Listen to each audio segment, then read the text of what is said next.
Good morning, everyone. My name is Freddy O. Olarte, BSM1D, and my instructor was Engineer Kevin Claveras. So, let's talk all about Math 115, Engineering Mathematics. So, connect section, parabola. The parabola is the focus of all points in the plane that are the same distance from a line in the plane, the directrix, as from a fixed point in the plane, the focus. So, the parabola has one axis of symmetry which intersects the parabola at its vertex. The distance from the vertex to the focus is p, and then the distance from the directrix to the vertex is also p. So, this is the standard form of the equation with vertex h and k. So, for a parabola with the axis of symmetry parallel to the y-axis and vertex at h and k, the standard form is ax minus h squared equals to 4p and y minus k squared. So, the equation of the axis of symmetry is x equals to h. The coordinates of the focus are h and k plus p. And then, the equation of the directrix is y equals to k minus p. When p is negative, the parabola opens downward. And also, when p is positive, the parabola opens upward. So, standard form of the equation with the vertex h and k for a, for, for a parabola with an axis of symmetry parallel to the x-axis and vertex at h and k, the standard form is y minus k squared equals to 4p x minus h squared. So, the equation of the axis of symmetry is y equals to k, and the coordinates of the focus are h plus p and k. The equation of the directrix is h x equals to h minus p. When p is negative, the parabola opens to the left. So, example number 1. Finding the equation of parabola. Write the equation of parabola with the focus at 3 and 5 and the directrix x equals to 9 in standard form and general form. So, the distance from the focus to the directrix is 6 units. Therefore, 2p equals negative 6 and p equals to negative 3. Thus, the vertex is 6 and 5. So,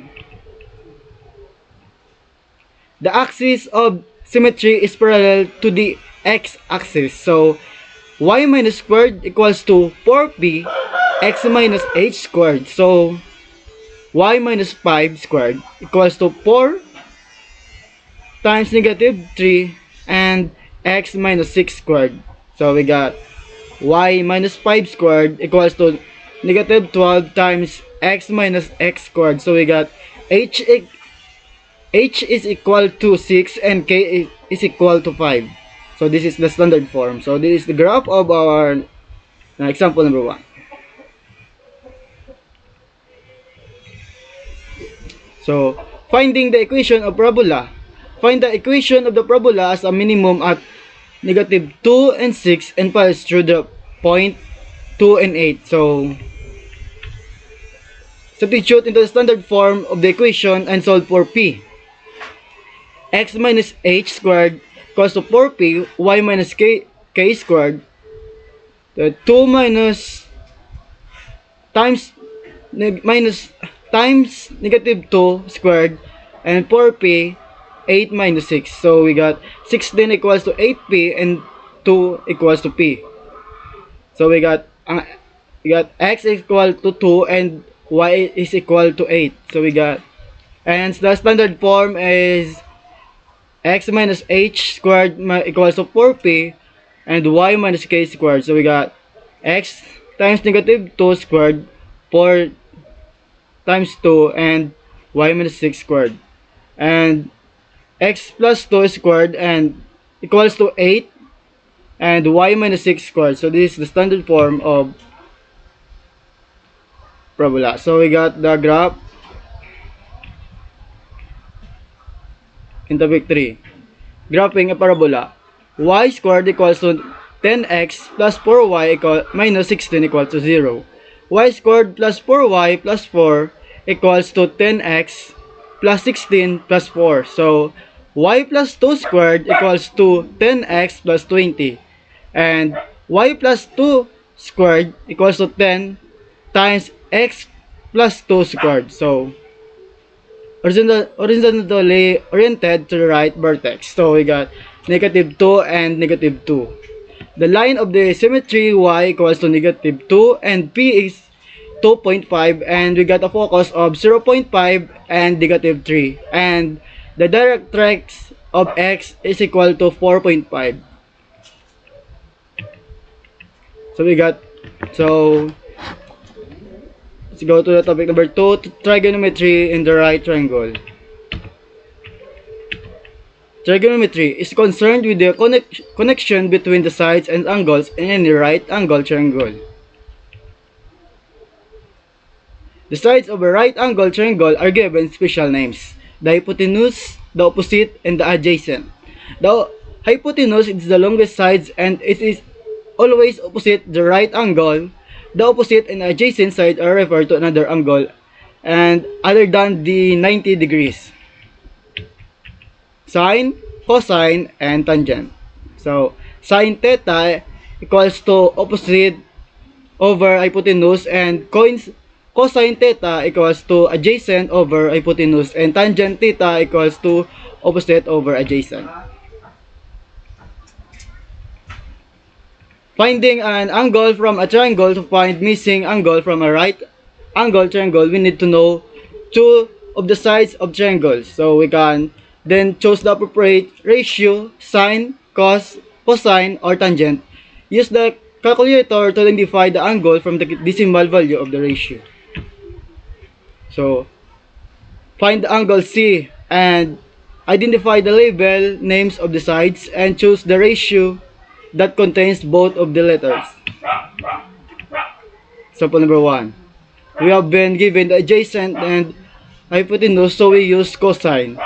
Cosine A equals to adjacent over hypotenuse. Cosine A equals to adjacent over hypotenuse. We got cosine C equals to 6 over 14. So, cosine C equals to 0.4286 and C equals to cosine sub 1 times 0.4286, and we got the answer at C equals to 64.6 Celsius. So don't forget to put Celsius. Find angle X. So given adjacent and opposite, need to use tangent. So tangent A equals to opposite and adjacent over adjacent. Find angle X. So we got tan A equals to opposite and adjacent. So tan X equals to 8 over X and tan X equals to 2.6667. And we got X equals to tan sub 1 times 2.667 and X equals to 69.4 Celsius. Finding a side. So finding a side from a triangle. So move on from that. Number 4. So cosine. Cosine A equals to A over H and cosine 30 equals to 5 over X. So we got X equals to 5 cosine 30. So we got the answer of X equals to 5.8 centimeters. So let's move on.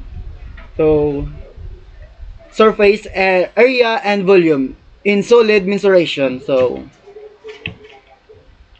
surface area of prism is surface area, the total area of the surface of a three-dimensional object, or think of it as the amount of paper you need to wrap the shape. Prism, a solid object that has two identical ends and full flat sides. And we will start with two prisms, a rectangular prism and a triangular prism. So this is a rectangular prism and this is also a triangular prism. So this is example.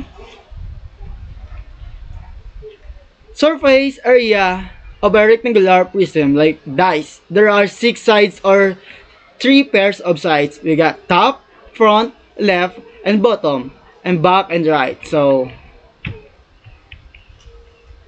add the area of all 6 sides to find the surface area. Got the length is 10 and 5 width and 6 on height. So surface area to 2 length and width and 2 length of height and width of height. So we got surface area surface area of equals to 2 times 10 times 5 plus 2 times 10 times 6 plus 2 times 5 times 6. So we got 2 times 50 plus 2 times 60 plus 2 times 30. So we got 100 plus 120 plus 60. So the answer is 280 units squared. So don't forget to put units in final answer. So surface area of cylinder. Surface area is like the amount of paper you need to wrap the shape. You have to take apart the shape and figure the area of the parts, then add them together for the surface area. So, sa part of cylinder, a cylinder has 2 main parts, a rectangular and a circle. Well, 2 circles really they make a cylinder. So, this is a formula. So, example number 2. Surface area. So,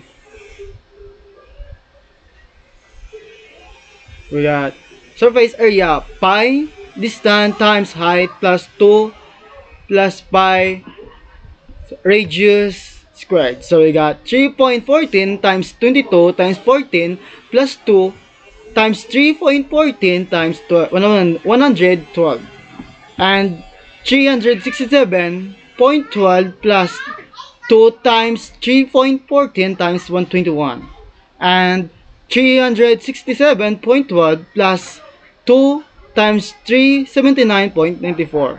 We got 397.12 plus 759.88. So we got the answer of 1,127 centimeters squared. We got a volume of prism and cylinders. So formula. This is the formula of prism. Volume of a prism. The volume of V of a prism is the area of its base times its height. So the width is 4 feet and the length is 8 feet and the height is 3 feet. So volume equals to base and height. So find the area of the base first. So it equals 8 times 4 times 3. So we got 32 times 3. And multiply it by the height.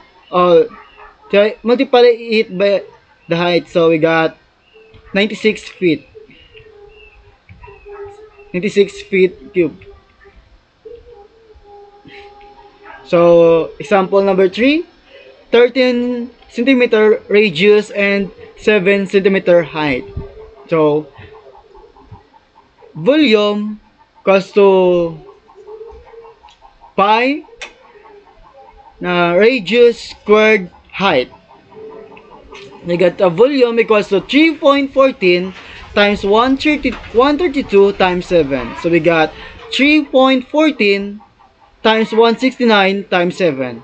And the answer is 3,714.62 centimeter cube. Start with the formula and substitute what you know and solving using order of so